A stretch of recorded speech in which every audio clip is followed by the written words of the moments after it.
ఏదో తెల్లవారుజామున 2 గంటలకి పెళ్లి, ఇవాళ రాత్రి పెళ్లి కొడుకుని పెళ్లి కూతురిని కూర్చోబెట్టి అక్షతలు ఏమన్నారు అనుకోండి, అంతకన్నా అన్యాయమైన విషయం ఇంకోటి ఉంటుందా?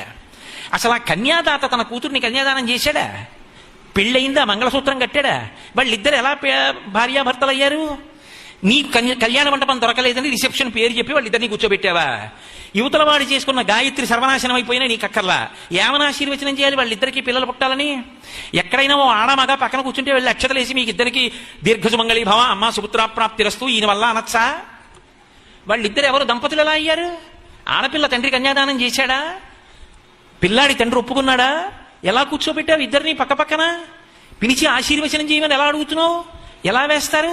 సరే, ఇప్పుడంటే ఆయన బూట్లు వేసుకుని కూర్చుంటాడు, ఏదో కర్ణుడు సహజ కవచ కుండలాలతో పుట్టినట్టు వీడు బూట్లతోనే పుట్టినట్టు.